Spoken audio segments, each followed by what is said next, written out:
여러분의 종목에 대한 고민 재미있게 풀어드리는 시간이죠. 11시 종목 편지 이어가겠습니다. 자, 오늘은 어떤 종목 사연일까요? 바로 만나보시죠.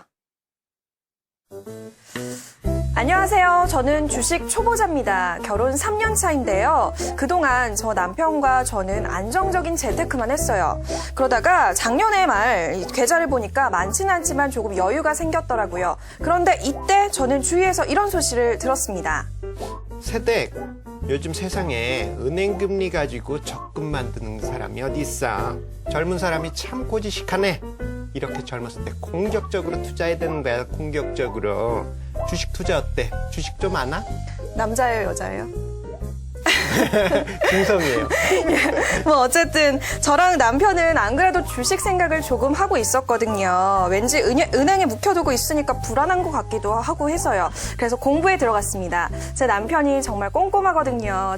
이 부분에 반해서 결혼한 건데 아니나 다를까 이 결심을 한 순간부터 공부를 하기 시작하더라고요. 예, 역시 남편이 멋지네요. 자기야, 내가 좀 알아봤는데 포트폴리오 전략이란 걸 잘 세워야 된대. 투자 금액을 잘 쪼개가지고 투자를 하면 안정적으로 간다는데 말이지. 내가 보니까 전기전자, 조선 이런 종목들 이렇게 나눠가지고 대형주 중심으로 하면은 우리 미치지 않고 투자할 수 있고, 여기 이제 한 종목 정도만 우리 한번 모험을 해볼 수 있잖아. 생각해보니까 말이지. 그 종목 중에 이노셀이라고 있어. 이노셀. 알란가 모르겠는데.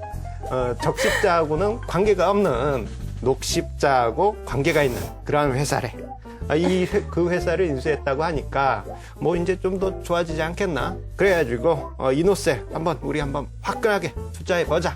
남편 말투가 참 믿음이 안 가는 말투인데 뭐 어쨌든 이렇게 똑부러지게 제게 설명을 하는 거예요. 역시 우리 남편이지 하고 저는 바로 그 다음날 이노셀을 매수했습니다. 매수 단가는 5,640원에 비중 10% 담았습니다. 주가가 크게 움직이진 않았는데 뭐 여유롭게 계속 들고 있으면 올라가지 않겠나라는 생각을 했어요. 그런데 바로 이번 주 화요일이었어요. 이노셀이 10대 1의 무상감자를 결정했다라는 그런 뉴스가 나오고 주가가 쭉쭉쭉쭉 떨어지기 시작하는 겁니다. 당신 그거 알아? 지금 큰일 났어 우리. 그런데 남편이 주무시는데 깨우면 어떡하냔 말이야. 일어나야 돼 지금. 우리가 투자한 이노셀 있잖아. 이노셀 그 무상감자인지 뭔지 그거 한데 지금 그래서 주가 막 떨어지고 있어. 감자? 그 감자탕 얘기하는 거 아니야? 포테이토야 감자탕이야. 아휴 인간아 진짜 이 뭐 먹는 포테이토밖에 모르는 거야? 주식에서 말하는 감자 어떻게 그런 것도 모르고 지금 투자를 하는 거야?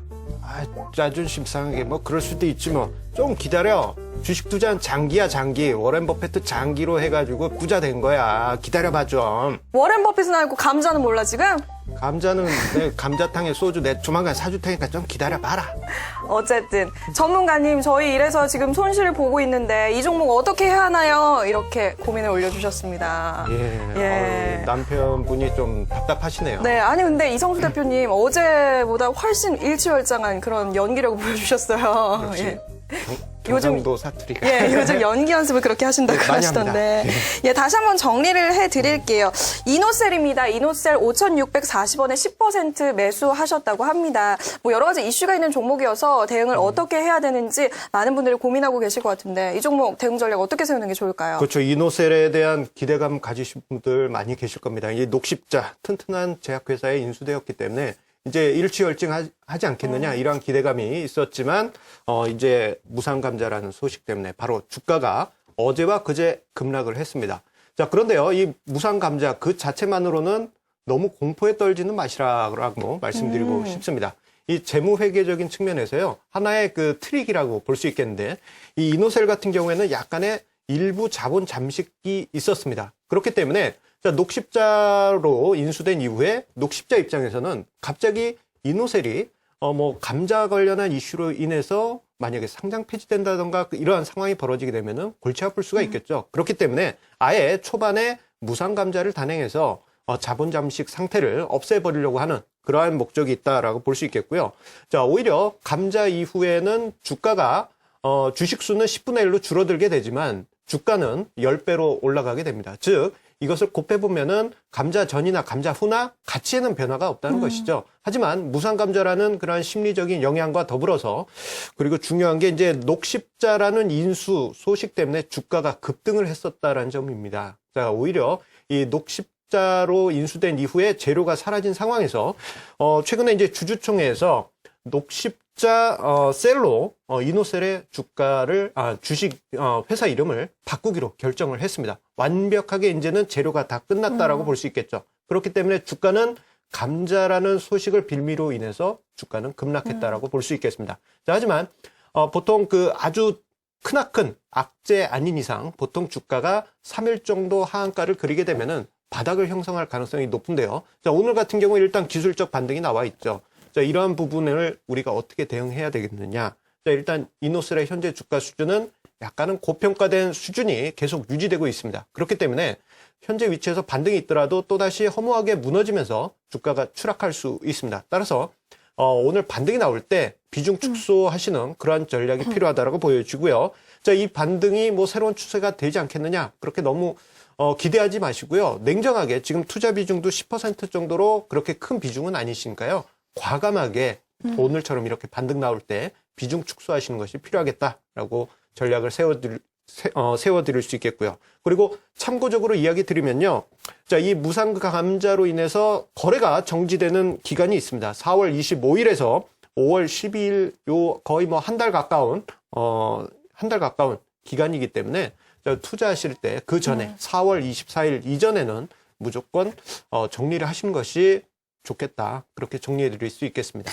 네, 이 무상 감자보다는 녹십자 인수 부분에 더 초점을 맞춰주신 것 같아요. 이미 다 나온 재료이기 때문에 주가 반등을 이끌 만한 모멘텀이 없다라는 그런 분석이었던 것 같아요. 오늘 장에서 좀 반등이 나오고 있는데 이 시점에서 매도해보자라는 의견이었습니다. 그리고 한 가지 좀 중요한 게 있죠. 무상 감자로 4월 24일부터 5월 12일까지는 이노셀 거래가 정지될 예정이라고 하니까 이 부분 잘 참고해보시는 게 좋을 것 같고요. 이어서 다른 전문가의 의견도 한번 살펴보도록 하겠습니다. 스파이더 종목 상담 이데일리온 손대상 전문가 연결합니다. 전문가님 안녕하세요. 네, 안녕하십니까. 예, 반갑습니다. 오늘은 이노셀입니다. 이 종목 어떻게 평가하고 계신가요? 네, 일단은 주식을 할 때 먼저 말씀드릴 거는 주식은 어차피 리스크가 있는 종목인데요. 네. 관리 종목으로 포함되어 있는 이노셀은 그만큼 더 리스크가 커진다라는 생각을 좀 하시고 이왕이면 좀 안정적인 종목을 좀 매매를 하셨으면 좋겠습니다. 일단 이노셀 같은 경우는 뭐 말씀하셨듯이 무상 감자 10대 1로 진행을 하고 있는데 무상 감자에 대한 이슈가 더 큰 것보다는요. 향후에 삼재 배정이 보통 일어나게 되는 게 일반적이에요. 근데 삼재 배정을 누가 받느냐에 따라서 주가의 위치가 달라지는 그런 경우가 있었는데 이전에 SK 하이닉스 같은 경우는 2003년에 감자를 한번 한 경우가 있었습니다. 그런데 삼자 배정을 어디에서 받았냐면 공적 자금을 투입을 하게 되면서 급등한 그런 사례가 있었습니다. 하지만 이런 같은 경우는 대부분 뭐 큰 기업 같은 경우고요. 뭐 좀 작은 종목 같은 경우는 삼자 배정을 어느 쪽에서 잡는지를 확인을 하셔야 돼요. 녹십자에 대한 피인수에 대한 얘기가 나오고 있는데 만약에 녹십자에서 삼자 배당을 받아서 이노셀을 좀 다시 한번 주가를 좀 올릴 생각이 있다. 그리고 이노셀을 안정적으로 좀 유지할 수 있다라는 얘기가 나오게 되면 다시 한번 이노셀의 상승은 좀 지켜보셔도 될 거는 같지만요. 문제가 되는 건 리스크가 여전히 있는 이런 종목에 대해서는 그런 부분에 대해서는 어느 정도 좀 배제를 하시고 일단은 총괄적인 좀 얘기를 해드리자면은 자본 잠식이 된 상태입니다. 일단은 리스크가 있는 상태이기 때문에 매도 쪽의 의견을 좀 드리고 싶고요. 그 다음에 오늘 같은 경우 기술적으로 보게 되면 항상 그 2012년 7월, 그 다음에 2012년 11월, 그 다음에 이번까지 3,000원 부근에서는 좀 지지가 나오는 그런 모습인데 최종 이탈가를 그래서 한 3,000원 정도로 좀 제시를 해드리도록 하겠습니다. 3,000원을 이탈하게 되면 계속적인 하락이 좀 있을 거라고 보고 있고 향후에 만약에 이노셀을 계속 끌고 가고 싶다라고 한다면 삼자 배정을 꼭 누가 받는지 확인을 하시면서 매매하셔야지만 이 리스크 있는 종목을 좀 그래도 안정적으로 좀 끌고 갈 수 있지 않을까 이렇게 생각을 하고 있습니다. 네, 알겠습니다. 전문가님 오늘 말씀 여기까지 듣겠습니다. 말씀 고맙습니다. 네, 감사합니다.